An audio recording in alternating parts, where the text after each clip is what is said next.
Друзья, мне бы хотелось, чтобы это видео о Полтаве вышло все-таки не критическим, не аналитическим, а мотивирующим. Чтобы я немного прорекламировал свой родной город прежде всего и вообще показал, что в принципе для путешествий не обязательно за граница.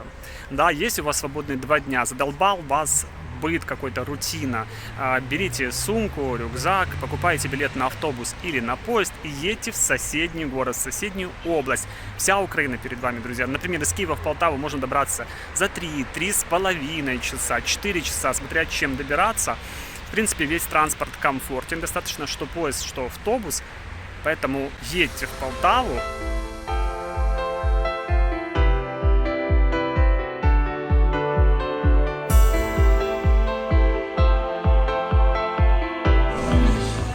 Центральная пешеходная улица Полтавы, Октябрьская. Перешли по переходу из Корпусного парка и можете по ней гулять.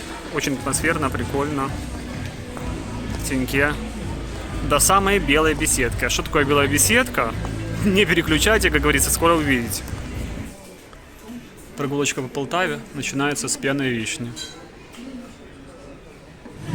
Такая красивая клумба перед Полтавским музыкально-драматическим театром. Все по той же бывшей Октябрьской нынче соборности. Продолжаем прогулку. Полтава — современный город. Вот такие тусовочки, фестивали устраиваются. Пятничный движ начинается. Ну а мы уходим, конечно, в более спокойную часть города. В центре много старинных зданий. Они, конечно, все нуждаются в реставрации. И это очень важно, чтобы все-таки их реставрировали, довели до ума. Ну вот хотя бы как это, но только без кондишенов, конечно, этих страшных алюминиевых труб. У города огромный потенциал. Вот бы еще реализовать его полностью. В центре встречаются вот такие невысокие новострои. Очень приятно, что невысокие. Что они не портят общий вид города. И даже вот такой симпатичный рыбный ресторанчик. Ничего, красиво, уютно.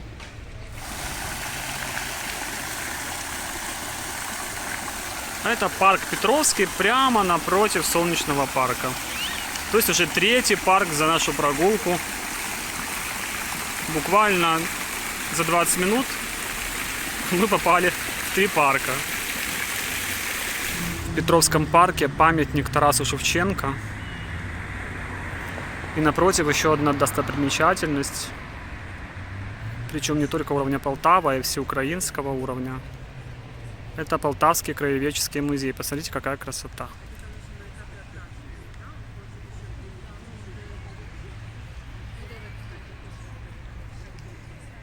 Все по той же центральной улице. Музыкальное училище имени Лысенко. Везде так все ухожено, красиво и чисто. Очень приятно гулять. Напротив музыкального училища расположена одна из самых древних достопримечательностей города – деревянная Спасская церковь, архитектурный памятник времен Северной войны и Полтавской битвы. По преданию, именно здесь были благословлены воины, защищавшие город от шведов. В 1845-м над деревянной церковью возвели каменный футляр, что позволило не только сохранить исторический памятник, но и подарило нам уникальное здание в здании. Прямо за Спасской церковью обнаруживаем еще одну достопримечательность – памятник на месте отдыха Петра I. Здесь располагался дом казака Магденко, в котором останавливался Петр I на 2-й день после Полтавской битвы. По дороге к Белой беседке в парке, уже 4-м парке, который встречаем, гуляя по центру Полтавы, расположен памятник украинскому гетьману Ивану Мазепі, первый в Украине и мире памятник гетьману в полный рост. Напротив памятника Мазепі возвышается Успенский собор, колокольня которого является архитектурным памятником национального значения. С одной стороны собора сквер. И с другой стороны собора тоже сквер. Там еще и смотровая площадка, с которой виден подол, вернее спуск на подол. Прямо вот здесь Домик Котляревского.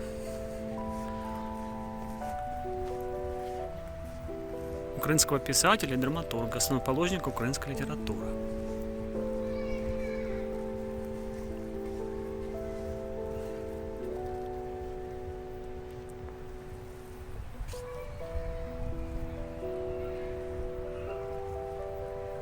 Музей работает, конечно, но сейчас уже вечером он не работает, поэтому если захотите попасть, приходите пораньше.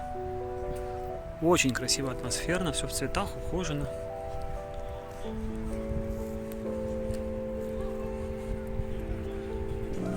А вот и сама белая беседка.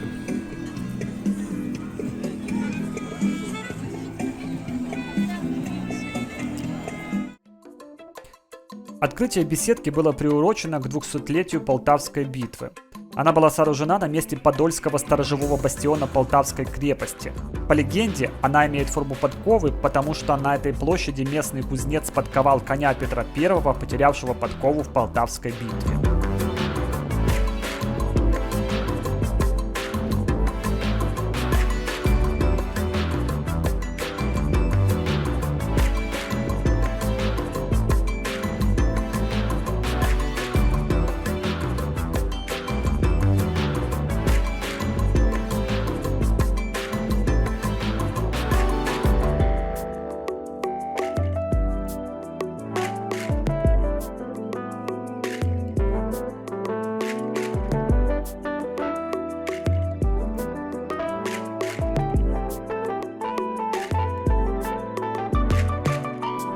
На холме возле белой беседки расположен ресторан «Лилея».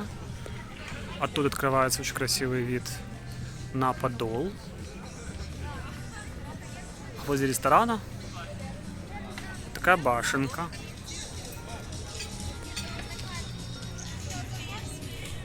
Поднимемся на башенку.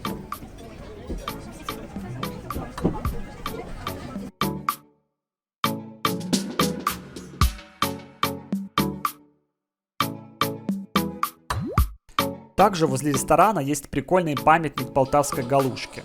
Проголодались? Идем в ресторан.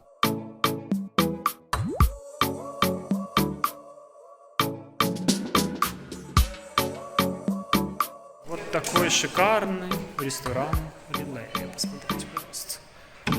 Дорого-богато.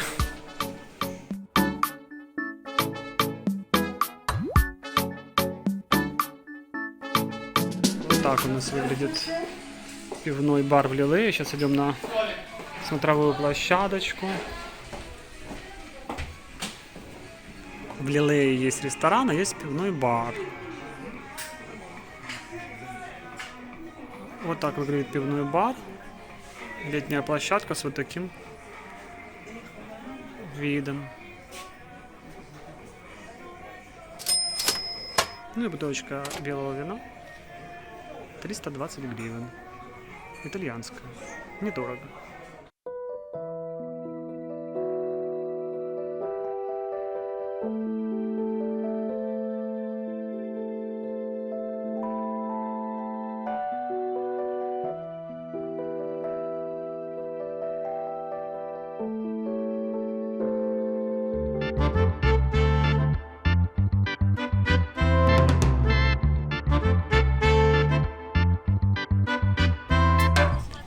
Пляжик находится недалеко от южного железнодорожного вокзала Полтавы. Вот так он выглядит. Ну, в принципе, из Киева поезда в основном приходят на Киевский вокзал. В Полтаве вообще 2 вокзала.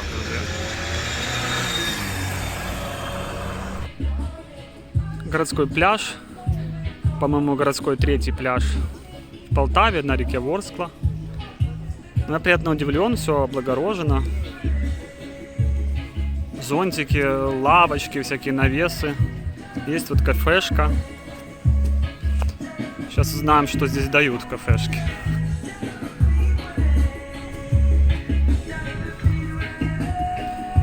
Кальянчик уже вижу.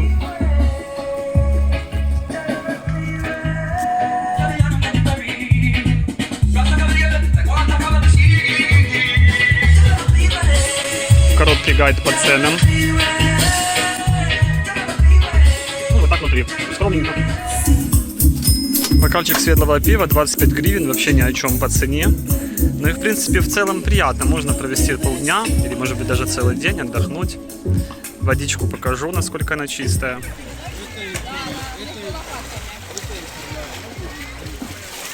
В целом пляж радует. Есть прокат разных лодочек, катамаранов.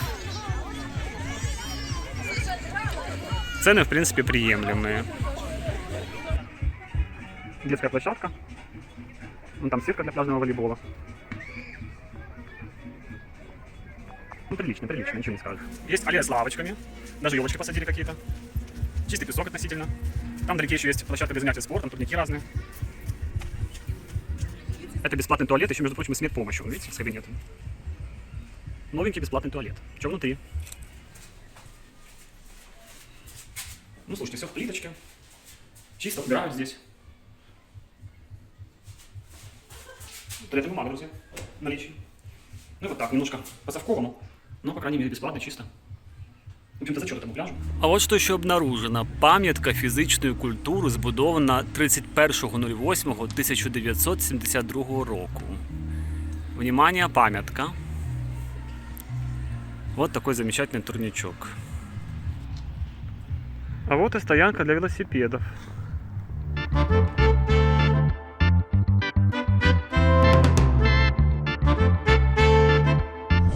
Так что куда мы едем? Мы едем в Диканьку, снимать Диканьку, по дороге за Дикани, скушаем вкусный борщ с бабушками, с чесночком, с лучком. Так, ребят, сейчас мы вам все расскажем и покажем. Вообще Полтава, она славится не только по Украине известный регион, но и также, в принципе, в мире, можно даже сказать, да? В мире же известно это. Да, Ну, кто не знает, своими галушками. да. Вчера мы на хуторе Диканьки, Николай Васильевич Гоголь, Полтавская битва, друзья. Так что мой тур выходного дня по Полтаве продолжается. И едем в Диканьку, все покажем, расскажем. Ну, лайчочки мы ставим, не забываем, конечно. Элечка за штурвалом, мой верный друг и соратник. Ну что, поехали. Диканька нас ждет.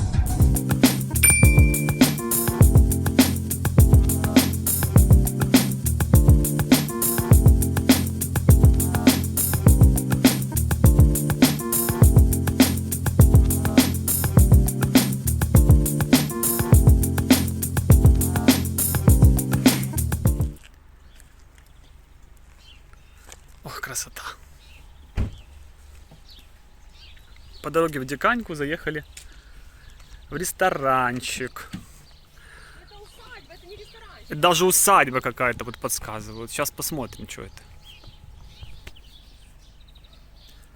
Культурно-развлекательний комплекс. Вечори на хуторі Проні поблизу Диканьки. Або Проні.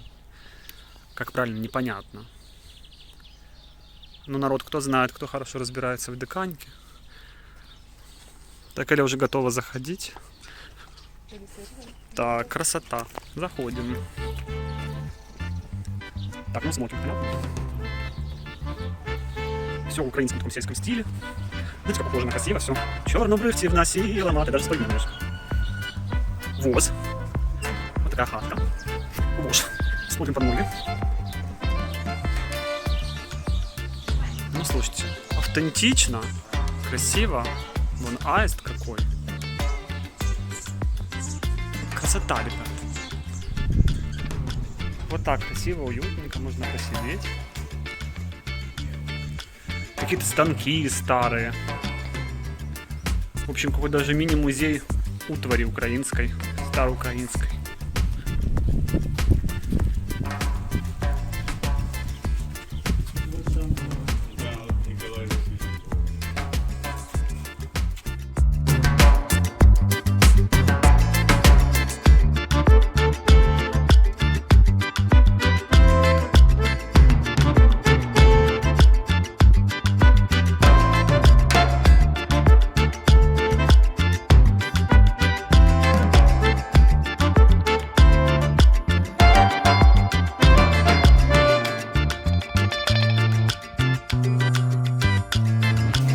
Вот такой шинок, так внутри здесь.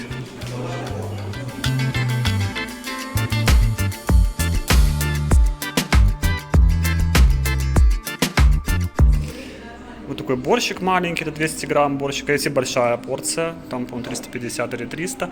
А вот здесь вот такие огромные пампушки дают. Бутылочка пивка, конечно, полтавского, ну куда без этого.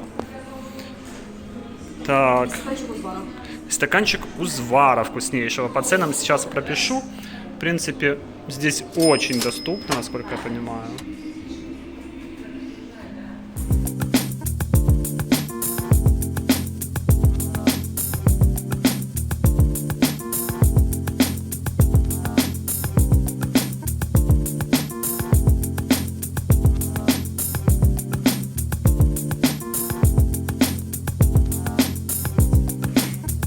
Да, село даже очень симпатично выглядит. Вот такой парк. Думали, что здесь сегодня будет какой-то праздник вареников, но что-то мы приехали, праздник не застали. То ли праздник уже прошел, то ли еще не начался. А может, мы что-то перепутали. Такое тоже может быть. Но в Диканьку мы попали, так что зачет. Какая же Диканька без памятника Гоголю?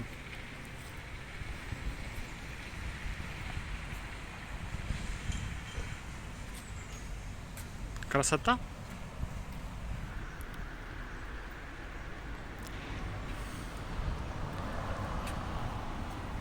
И, пожалуйста, в селе Диканька картинная галерея.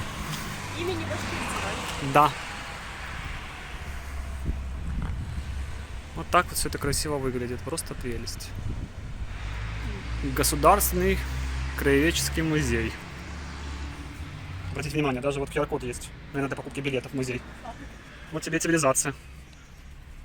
Здесь у нас какой-то, если хоть не ошибиться, паровоз это или что это?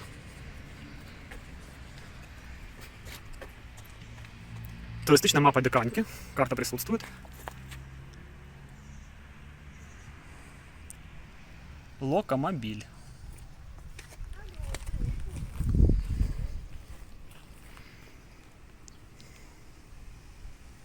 Я ее так долго искала. Да, метла Солохи. Это еще одна инсталляция в Диканьке. И вот такой дуб свободы.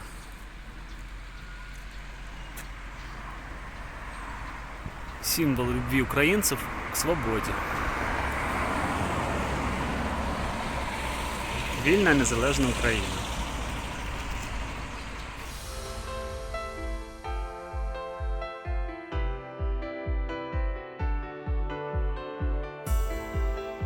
По дороге из Диканьки в Полтаву обязательно посетите музей Полтавской битвы.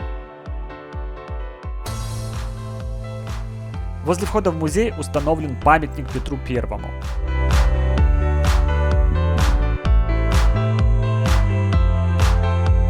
Напротив музея вы найдете еще несколько исторических памятников. Это Братская могила и Сампсониевская церковь.